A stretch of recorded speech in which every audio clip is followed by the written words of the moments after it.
It's now time to welcome in on the Mercedes-Benz Vans phone line a Super Bowl champion and the Walter Payton Man of the Year. What a weekend, a couple of weekends ago for our friend Andrew Whitworth. How you doing, Whit? Good, Rich. I appreciate having you on, man. So have you paid for a meal in the last 2 weeks at all? A drink?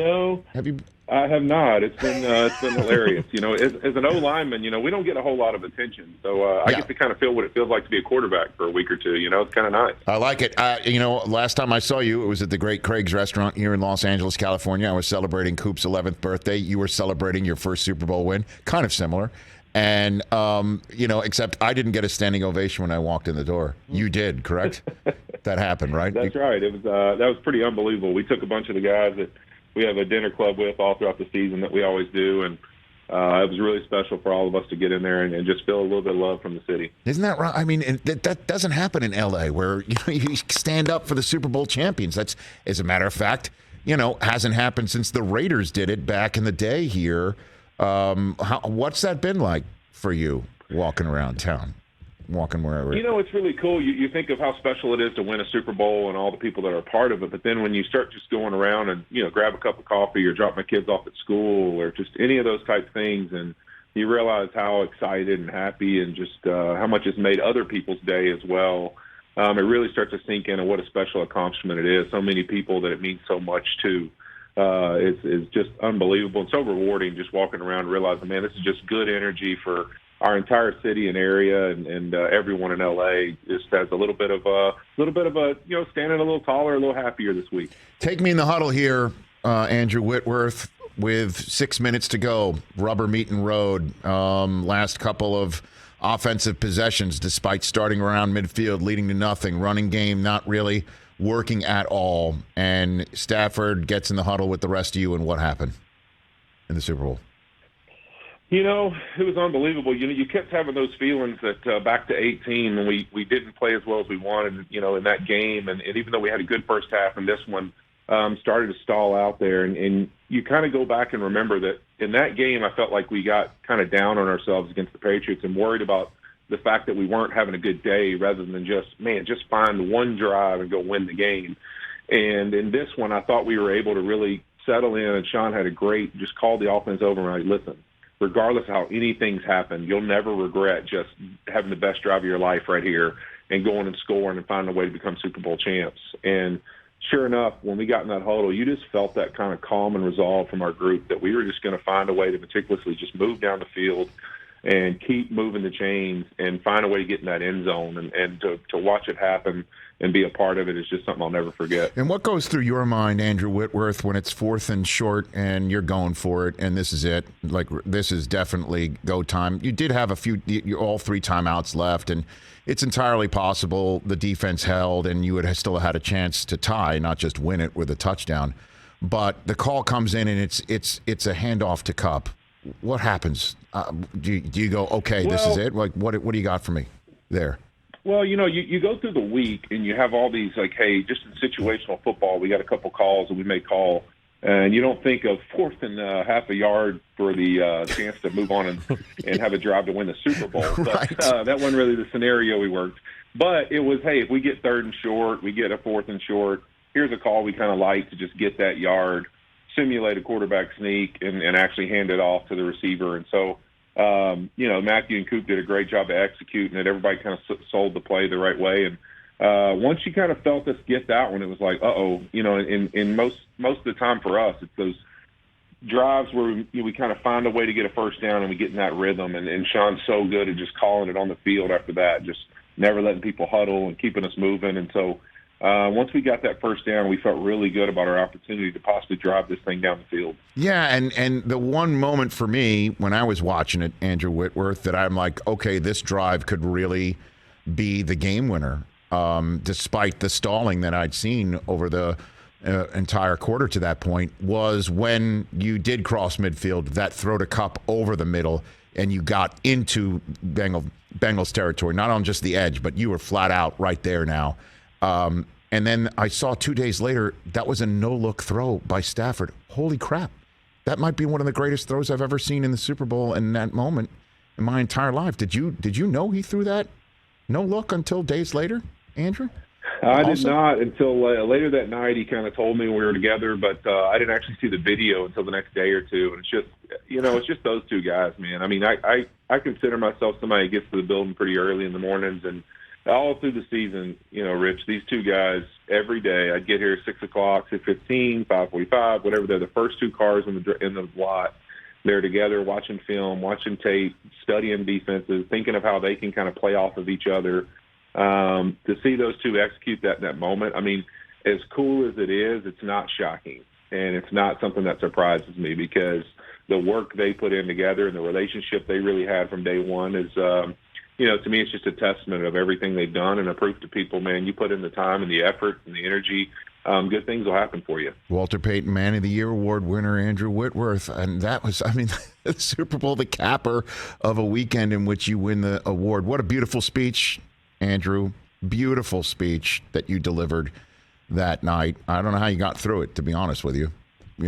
How long did you get a chance to work on that one, Andrew?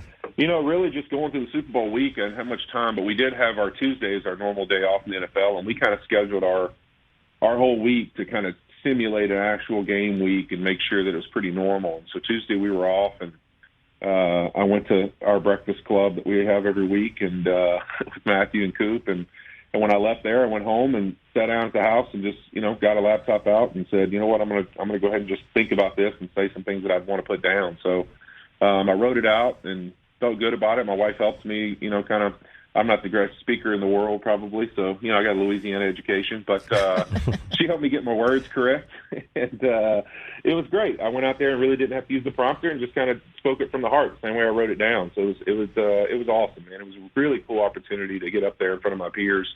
First time I'd ever gotten a chance to do that in my career, and just what a cool moment that was, something I'll also never forget. And what's it like to put on a Super Bowl jersey being the first time you get to wear that patch, too? How about that? What was that like when you saw that jersey? Yeah, really cool. I appreciate the Rams so hard for pushing for that. I think they had to push the league pretty hard. Usually you get to wear it the next season. And just with them not knowing my future or not and what's left, the league allowed it to happen. And I thought that was really cool, really special to me. I couldn't be more thankful for it. For my kids to get to see it, for me to get a chance to wear it. I kind of look like a NASCAR driver out there a little bit. How many patches I had on my jersey. But it was awesome. It was really special and really cool. And I actually got a cool moment with Matthew Stafford's daughter, Hunter, who I picked her up after the game, and she sees the patch and kind of grabs it. That's a really cool photo of me and her laughing at each other. That's pretty special. Yeah, man. You got the C, you got for your captain, you got the Rams logo, you got the Super Bowl logo, and you got that patch on your jersey. That's quite something. So the moment in the parade where Sean McVay starts screaming, "Run it back" at Aaron Donald, and Donald basically agrees. Does that mean that the gang's going to come back together, do you think, next year, Andrew? What's your guess here? What's your guess? I hope so. I mean, we'll see. I mean, everybody needs to make their best decision for them, but I really hope so. I mean, I think that Aaron Donald's just such a special player, and I thought really this last half of this season, he became not only a special player and a great leader, he's always been by his actions. I mean, people can follow him all day long by just the silent actions of how he does things every single day. But this year I thought he really developed his voice and his ability to talk to the people he's playing with and communicate with them what he expects of them and what he demands.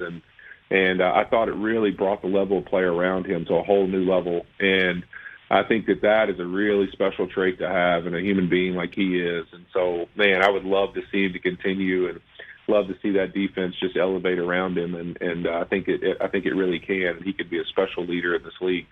Well, I mean, did you see anything? I mean, because again, as you're at the end of your road potentially, and know what he does to get that Adonis body and to be as great as he is, and then we saw his greatness at the most crucial moments against Arizona in the playoffs, against San Francisco in the NFC Championship game, against Cincinnati in the Super Bowl, against Arizona in the regular season, calling game basically who calls game like he's an NBA three-point shot artist? You know what I mean? No, that doesn't happen in the NFL, but he does. So did you get any sense at all that he was thinking this is a grind that I might be done with? You get any sense like that, Andrew? Well, I think anytime you got people, no different than really even Sean, similar, anytime you got people that really, they're excellent at what they do, but they also pour every ounce of their soul into it. I mean, nobody works harder than Aaron Donald. Nobody trains harder. Nobody's more focused and locked into every single thing they do.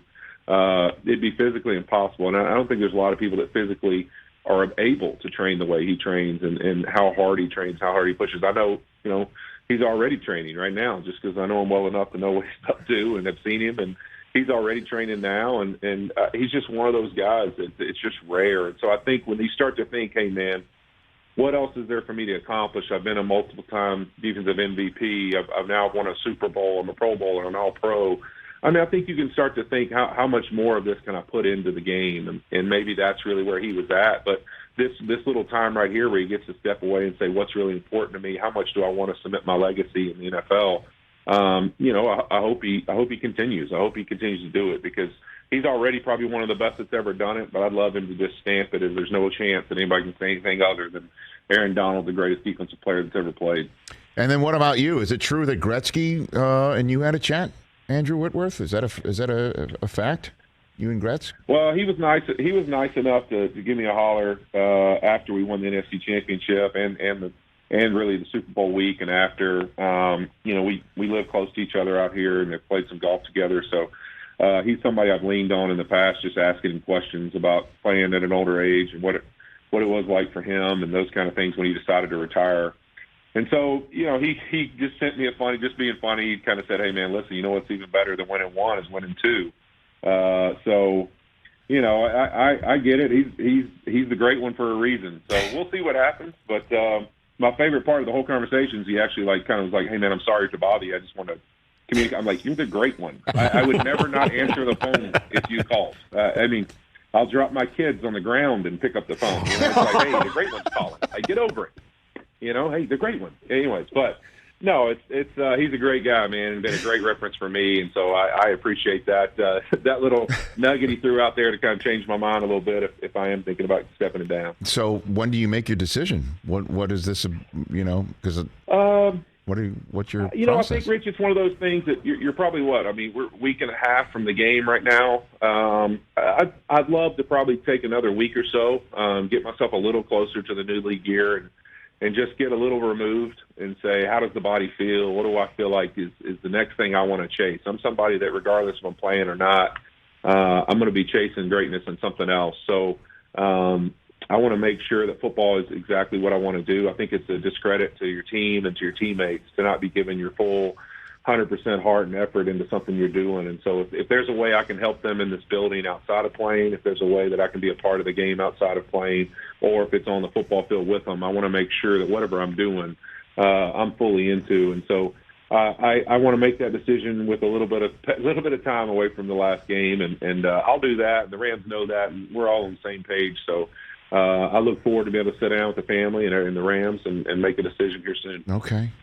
If I had come up to you, or somebody come up to you at that table in Cabo when it was dawned on everybody that Stafford's in town, and maybe and then he winds up with the team that, hey, by the way, you're going to not only win your division but host the NFC Championship game and the Super Bowl and win all of it.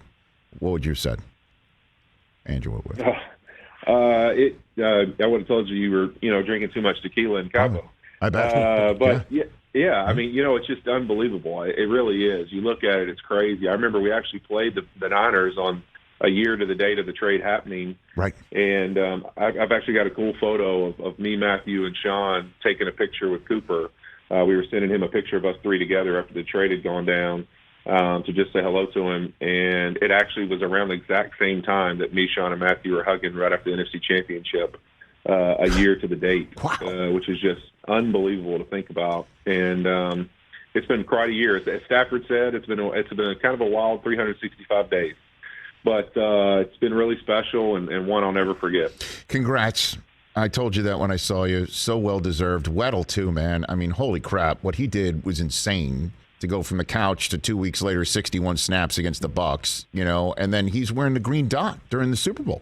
I mean, that guy's out of his mind. That guy is incredible.